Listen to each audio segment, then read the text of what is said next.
So this final person is also someone you already know. He's Josh. Josh is our co-director, and he is the reason that this conference is here at the University of Virginia.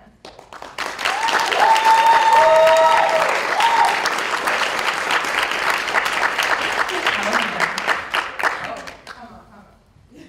Josh is such an amazing person. Josh is a huge visionary. He does not take no for an answer. UVA team knows that.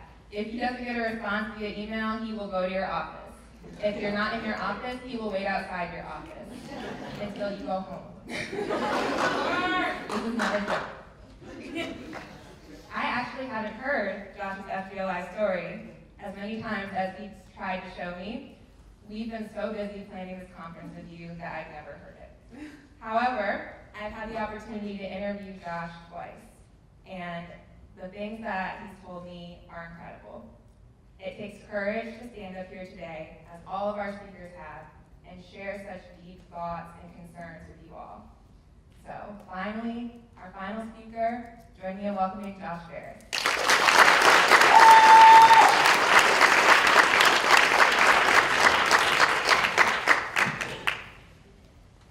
That was quite the introduction. Thank you. I'm going to echo what Michaela said. It does take a lot of courage and bravery to get up here and talk about these various ways that we feel different. The question also becomes, how long have we felt different?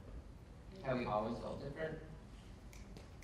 For me, I didn't feel different until later in my elementary school years, because when I was earlier, younger, I thought it was normal that every family went and visited their dad on Sundays in prison. Sometimes you would be able to touch him in person, other times, hand on the glass.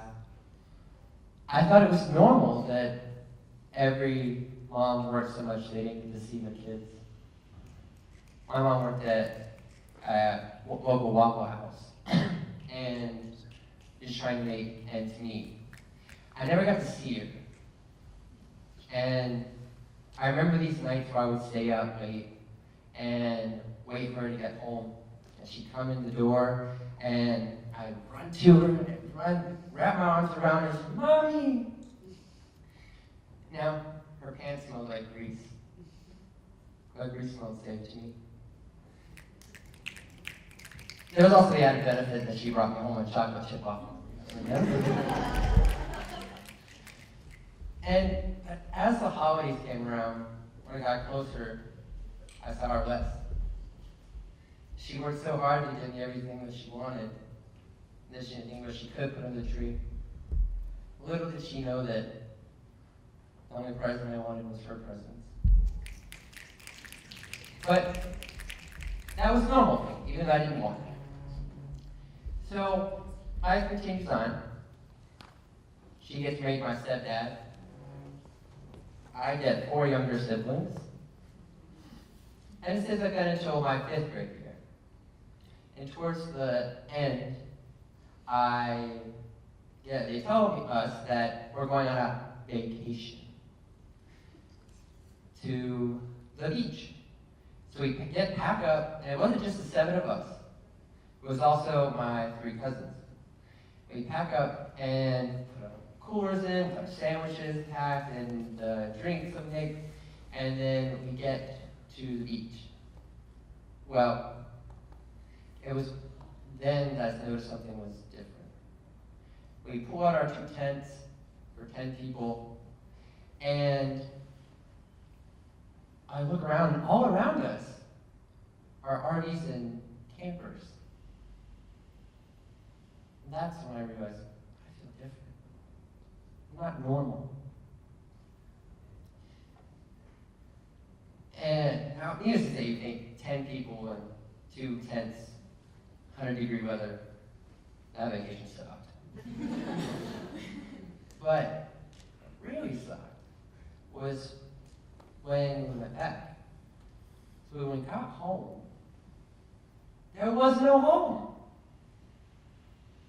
The reason we went on vacation was because we were evicted. So we spent the next 3 to 4 months in motels and shelters. 7 people in a room just like this one. And when we finally found a place to stay, the beginning of my 6th grade year, I remember being outside and thinking, I don't want to live like this. I don't want to keep struggling with this. I want to be something more.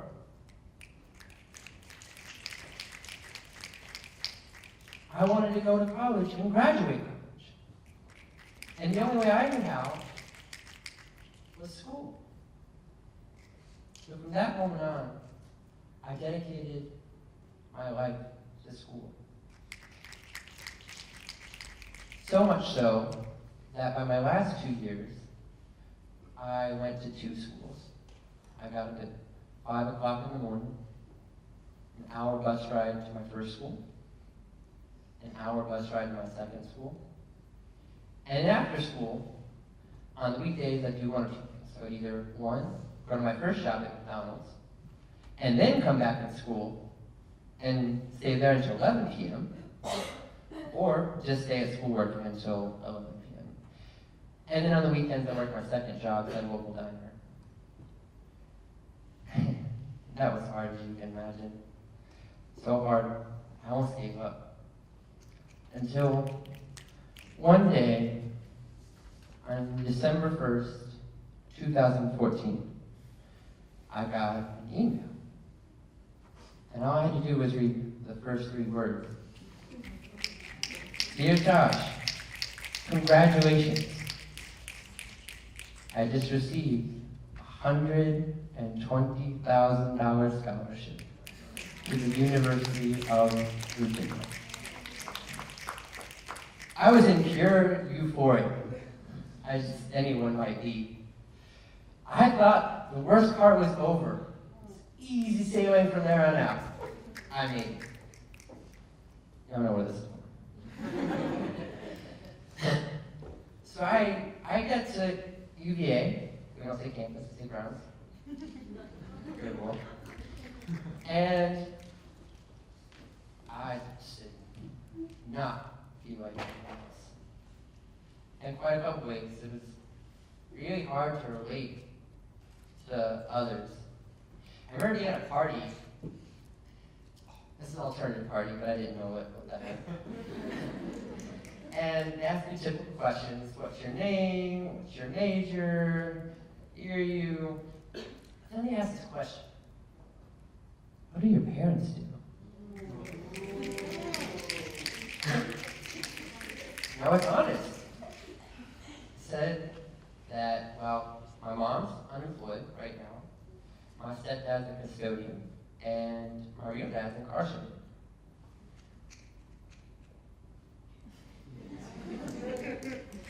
I usually get 2 to 3 different responses every time we dig into these kinds of questions for students or professors. Either or, wow, oh my God, that's incredible. Or probably my least favorite, oh, that sucks. Yeah, no. And so that was one portion, and the other part was I was living 2 different worlds, 2 different lives. One where I'm going, and the other where I'm coming from. Stuck in this divide in between the 2. I remember I was at this retreat for this organization I worked for, where we provided loans to low-income clients in the city. Well, we were at this retreat right before Thanksgiving break, and it was a beautiful house next to a lake, and we had a hot tub, and we're all in the hot tub discussing our clients. I just remember thinking, this doesn't feel right. I don't feel normal. How can I be sitting in some luxurious hot tub talking about the struggles of our clients were very similar to my own family struggles, yet nobody knows. And just thinking that they're struggling even now. And it's funny because I must have spidey fan senses because they started tingling or ringing. So my phone goes off. It's my mom. Pick it up. Hey, Mama. And she tells me that they spent all the money they had to get the Thanksgiving preparations. They didn't have any money for groceries. So I gave them $200 for groceries. Now that was not the first, nor the only time I've given them money. I'd say in the 4 years I've been here, I've given almost about $6,000 to my family. That's hard, as you can imagine. I think the most difficult was this past year. I get another call in September this past year, and it's my mom, and she tells me that they were standing outside of the apartment that they were in at night, all 7 of them, because the police was raiding the apartment. So you think 7 cop cars, all flashing outside, 20 police officers going in and out, going through everything, taking their brother who struggles with drug abuse to jail. And that wasn't even the least. My mom tries to leave to go to work. They wouldn't let her leave.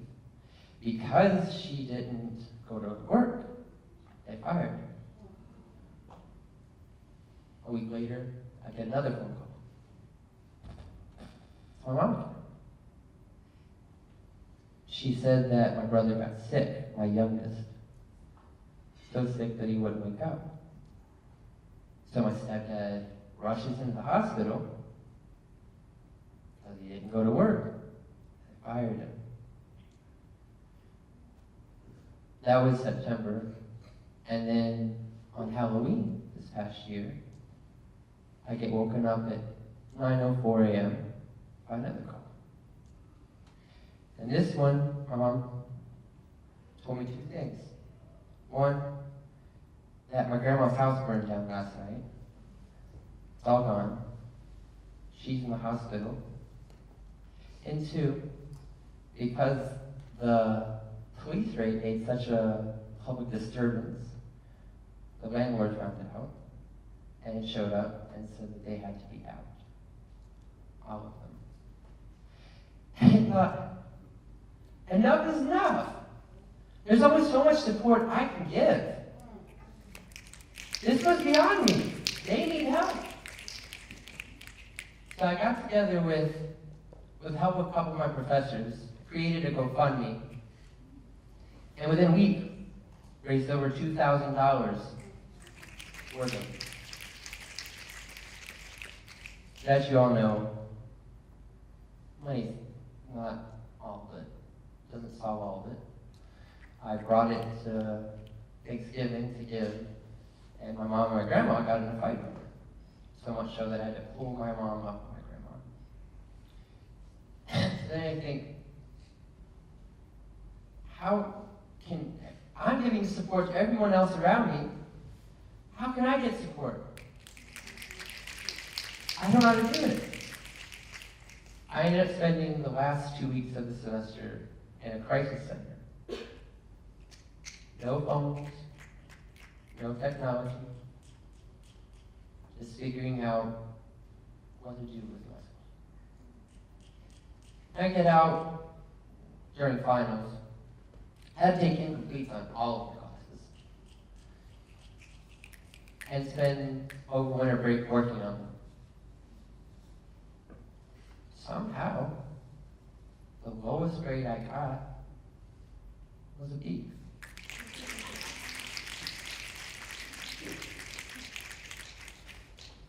And I realized that I have this gift.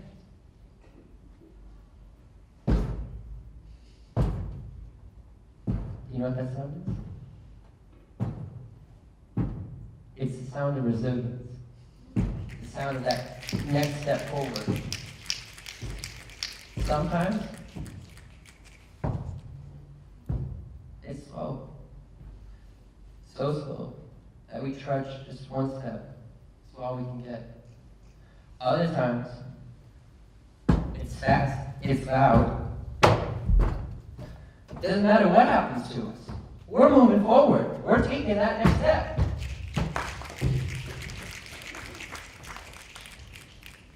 Sometimes, rarely, we're stopped. We're not stopped. We're just resting. Figuring out what's our next step, which way's forward. But as much as that is helpful to us, resiliency is not enough. Does anyone remember this scene in Finding Nemo where, first of all, who's seen Finding Nemo? Oh, good. That's a terrible example, though. Well, there's a scene where Marlin has the darkness right in front of him, and it's the unknown. He doesn't know what to do. He's so scared that he can't move forward until he hears sound. Just keep swimming, keep swimming. With Dory. With Dory, he moves forward. With Dory, he thrives. We all need a Dory. We all need support. So I want you to think about it now. Who's your Dory? Who are you a Dory for? Now, because as great as resiliency is, resilience is just making sure that we survive. Support is how we thrive. Now, for the rest of this conference, you see, and beyond, if you see someone that is struggling, go up to them, but don't just say, just keep swimming. I also want you to say, and I'll swim with you, and you'll swim with me. Because the truth is, we're stronger together. Thank you.